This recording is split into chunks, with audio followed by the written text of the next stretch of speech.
Hello student, welcome to NCERT classes. तो आज हम क्या पढ़ने वाले हैं, जैसा कि आपने थंबनेल में देख लिया होगा। आज हम पढ़ेंगे चैप्टर 3 का सेकंड टॉपिक पृष्ठभूमि। चैप्टर का नाम क्या है? उदारीकरण, निजीकरण, वैश्वीकरण, एक समीक्षा। पृष्ठभूमि टॉपिक का नाम है। क्या है पृष्ठभूमि में? जैसा कि वर्ड से ही पता चल रहा है, पृष्ठभूमि का क्या मतलब होता है। पृष्ठभूमि का मतलब होता है कि कोई चीज़ हुआ, उस होने के पीछे का रीज़न या फिर वो चीज़ कब से होना स्टार्ट हुआ, उसका बैकग्राउंड क्या है। पृष्ठभूमि का इंग्लिश मतलब होता है बैकग्राउंड। कोई आदमी या कोई चीज़ होने का बैकग्राउंड क्या है।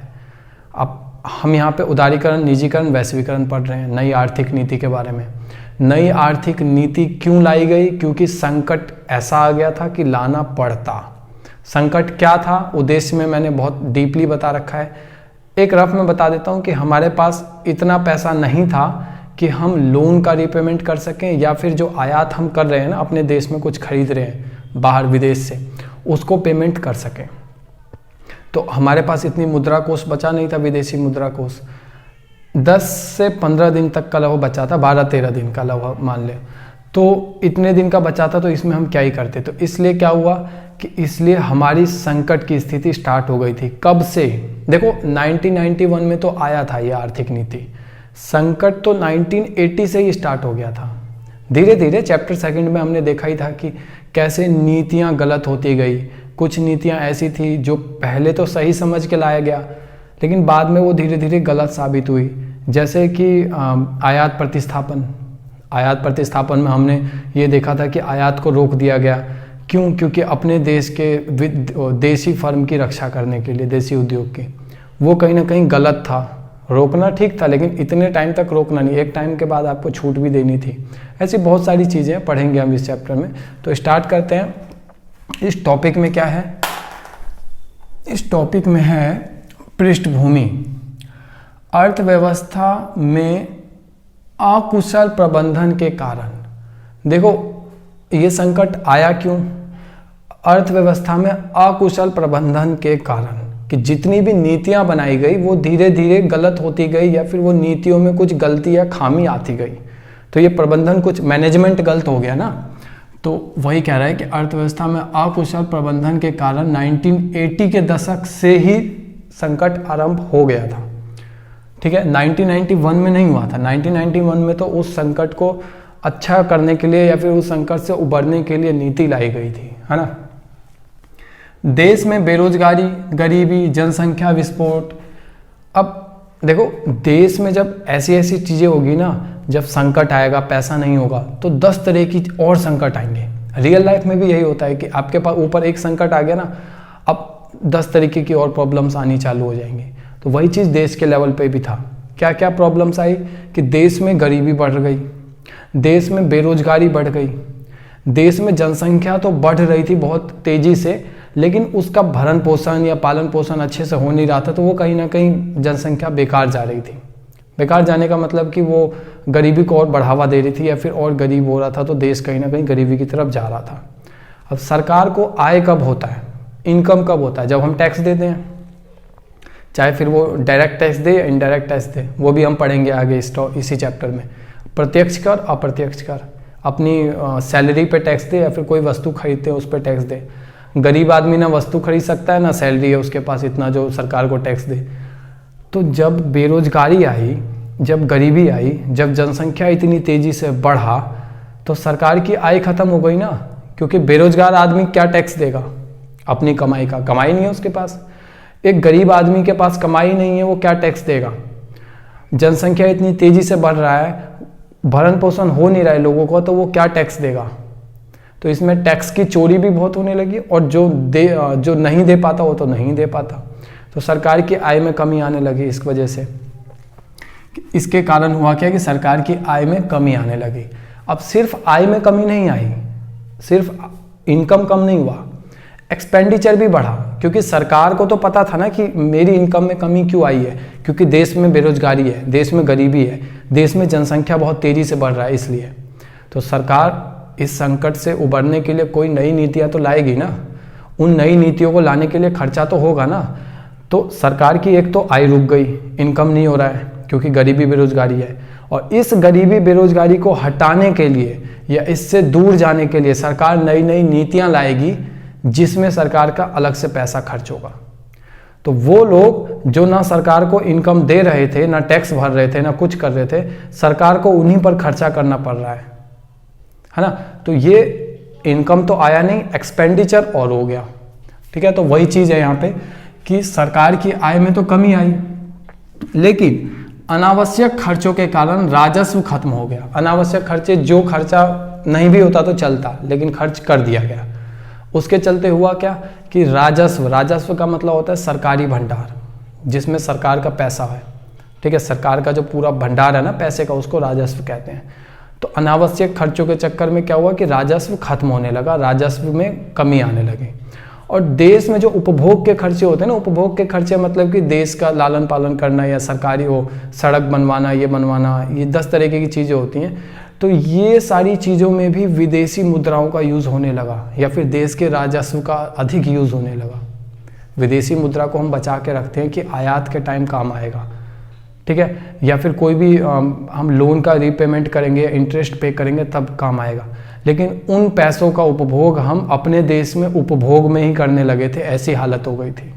ठीक है, आयात और निर्यात, निर्यात से भी तो पैसा आता है ना सरकार को। निर्यात का मतलब है कि अपने सामान विदेश में जाके बेचना।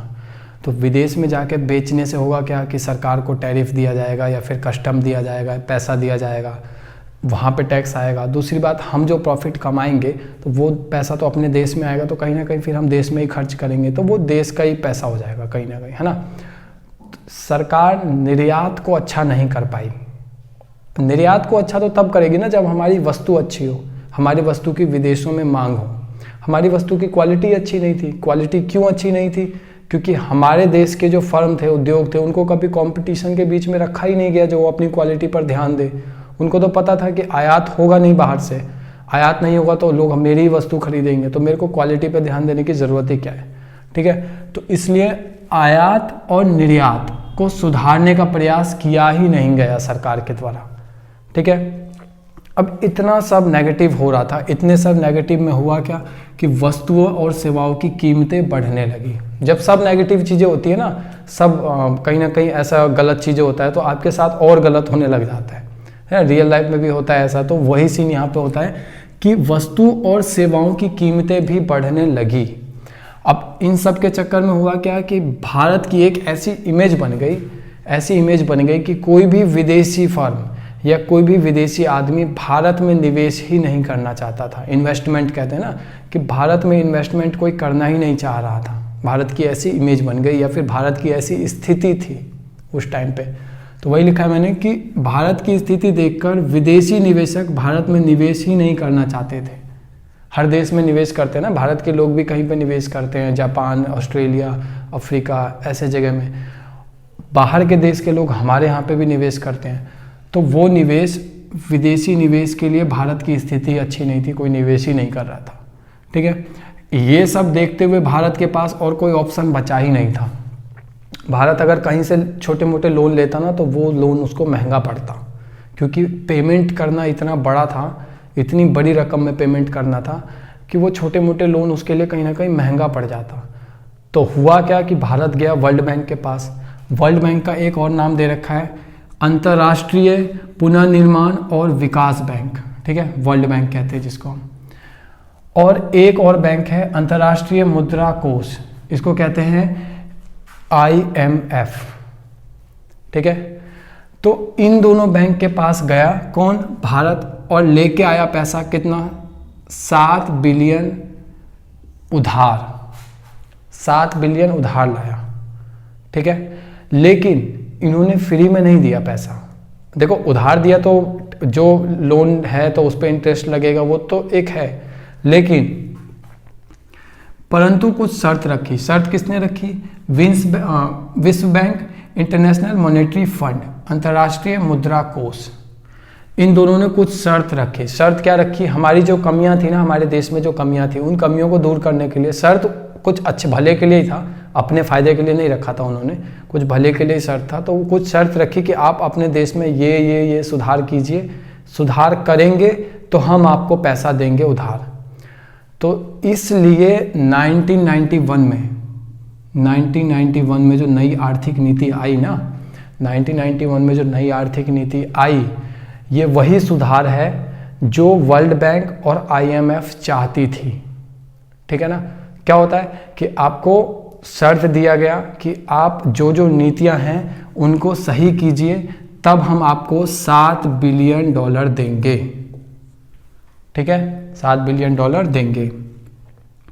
नई आर्थिक नीतियों को दो भागों में देखा जा सकता है। अच्छा देखो, आर्थिक नीति को दो तरह से बांटा नहीं गया है, लेकिन जिस तरह से आर्थिक नीति लाई गई उसको हम दो तरीके से देख सकते हैं, दो नजरिए से देख सकते हैं, है ना। तो दो नजरिया क्या है कि पहला है स्थायित्वकारी उपाय। इसमें क्या है कि यह कम समय के लिए होते हैं। कम समय मतलब शॉर्ट पीरियड, छोटे समय के लिए होता है। अब छोटे समय में हम ध्यान क्या क्या देंगे? पर्याप्त विदेशी मुद्रा भंडार बनाए रखना। पर्याप्त विदेशी मुद्रा भंडार हम बना के रखते हैं। क्यों? क्या मतलब होता है इसका कि किसी और देश का पैसा, किसी और देश की करेंसी हम अपने यहाँ पे जमा करके रखते हैं कि कल को पेमेंट करना पड़ गया। ज़्यादातर डॉलर करके जमा रखते हैं हम, हर देश का पैसा अपने यहाँ जमा नहीं करते, डॉलर रखते हैं। कोई भी अगर किसी से हम व्यापार करते हैं तो डॉलर में कर लेते हैं। ठीक है, तो पर्याप्त मात्रा में कि कम ना पड़े। पर्याप्त विदेशी मुद्रा भंडार बनाए रखना और महंगाई पर ध्यान देना कि महंगाई ना बढ़े। ठीक है ना। इसमें क्या देखा गया शॉर्ट पीरियड वाले उसमें नीतियों में कि स्थायित्वकारी नीतियों में क्या था कि महंगाई पर ध्यान देना और विदेशी मुद्रा भंडार बनाए रखना अच्छे से। सेकंड क्या है? संरचनात्मक सुधार के मतलब से ही पता चल रहा है कि एक ऐसा सुधार जो अर्थव्यवस्था की संरचना को चेंज करे, आकार को चेंज करे, जिस हिसाब से अर्थव्यवस्था चल रही थी उसको थोड़ा सा बदलाव लाए। अर्थव्यवस्था में बदलाव लाने के लिए आपको एक क्षण की जरूरत नहीं है, थोड़ा लंबा समय लगेगा, थोड़े लंबे पीरियड लगेंगे। तो ये वही है कि ये लंबे समय के लिए होते हैं। संरचनात्मक सुधार क्या होता है? लंबे समय के लिए होते हैं। इसमें अर्थव्यवस्था में कुशलता का मतलब होता है कोई आदमी कितना कुशल है, कितना प्रशिक्षित है, कोई चीज़ काम करने में वो कितने अच्छे ढंग से कर सकता है। अब अच्छे ढंग से कर पाना या फिर ना कर पाना ये एक रात का काम नहीं है। उसको अच्छे से प्रशिक्षण लेना होगा, रोज काम करना होगा, एक्सपीरियंस होगा उस चीज़ का, तब वो कुशल होगा। और एक्सपीरियंस एक रात में नहीं आता, उसके लिए टाइम लगता है। तो इसलिए लंबे समय की नीतियों में कुशलता को रखा गया। विभिन्न क्षेत्रों में सुधार पर ध्यान दिया गया। अर्थव्यवस्था में कुशलता, विभिन्न क्षेत्रों में के सुधार पर। विभिन्न क्षेत्र में किस किस की बात कर रहा हूँ मैं? उस 3 क्षेत्र की बात कर रहा हूँ जो हम स्टार्टिंग से लास्ट तक पढ़ते हुए आ रहे हैं बार बार ही। अगर आपको याद है वो 3 क्षेत्र तो आप कमेंट सेक्शन में लिख सकते हैं, मैं भी देखूँ कि किस किस को याद है। इन दोनों चीज़ों पर ध्यान दिया। और इन दोनों चीज़ों पर ध्यान देने के लिए हमने लागू क्या किया? हमने लागू किया उदारीकरण, निजीकरण और वैश्वीकरण। इन तीनों चीज़ों को लागू किया। विश्व बैंक और IMF ने क्या बोला था कि आपके यहाँ पे जो नियम कानून होते हैं ना, ज़्यादा किसी भी फर्म या उद्योग पर खोलने से पहले, या फिर कितना उत्पादन करना है, क्या उत्पादन करना है, या फिर उद्योग से बाहर जाना है तो उसके लिए अलग परमिशन लो, लाइसेंस लो, इतने जो नियम कानून है ना, इस नियम कानून को कम करो। तो सरकार ने कहा चलो ठीक है। तो ये सारी चीज़ें उदारीकरण में आ गई कि सरकार ने उदारता दिखाया। फिर IMF और विश्व बैंक ने बोला कि आपने सारे ही उद्योग को अपने अंदर रखा है, एकाधिकार, कि निजी फर्म उसमें आ ही नहीं सकती। तो ऐसा नहीं है, आप निजीकरण करो। निजीकरण करने का मतलब कि ठीक है आप अपने पास भी रखो कुछ उद्योग, लेकिन ज़्यादातर उद्योग में अब निजी फर्म को भी आने दो, निजीकरण करो। तो निजीकरण में वही है कि सरकार के सार्वजनिक क्षेत्र जितने भी थे ना, सार्वजनिक उद्योग जिस पे सरकार का एकाधिकार था, उसको हटाकर या उसको कम करके निजीकरण किया गया कि अब निजी क्षेत्र भी इस उद्योग में आ सकता है। और एक चीज़ और कि आप इतना ज़्यादा टैक्स लगाते हो आयात निर्यात पे, या फिर कोई बाहर का बंदा आपके देश में अगर बिजनेस करना चाहता है उस पर इतना ज़्यादा टैक्स लगाते हो, तो वो तो कहीं ना कहीं फिर बिजनेस कर ही नहीं पाएगा, या फिर आयात निर्यात तो ठप हो जाएगा, हो ही नहीं पाएगा। तो आप उस चीज़ को भी कम करो कि विदेश का बाजार विदेश का बाजार मतलब कि हमारे बाजार को छोड़ के जो भी बाहर के बाजार है वो, विदेश का बाजार और देश का बाजार मतलब भारतीय बाजार, इन दोनों को एक बनाओ। एक बनाओ का मतलब है कि आदमी कहीं से भी आयात निर्यात कर सकता है। तो उस टाइम हुआ क्या कि फिर आयात पे भी पहले शुल्क लगता था, अब आयात पे शुल्क उतना नहीं लगता, ठीक है। अभी तो लगता है खैर कस्टम, लेकिन कम लगता है, पहले खूब लगता था। तो ये तीनों चीज़ों का सुधार मांगा, किसने मांगा? विश्व बैंक, वर्ल्ड बैंक और IMF इंटरनेशनल मॉनेटरी फंड, इन दोनों ने मांगा। और इस टॉपिक के साथ हम इसी बात के साथ हम ये टॉपिक ख़त्म करते हैं। मिलते हैं अगली क्लास में। अगर आपने इसकी पहली वीडियो नहीं देखी है तो डिस्क्रिप्शन में मैं उसका लिंक दे दूंगा। उद्देश्य हमने पढ़ा है उसमें, उसी में हमने पढ़ा है कि संकट कैसे था और क्या संकट था मेन। तो मिलते हैं अगली क्लास में, तब तक के लिए सुरक्षित रहें, स्वस्थ रहें, मस्त रहें।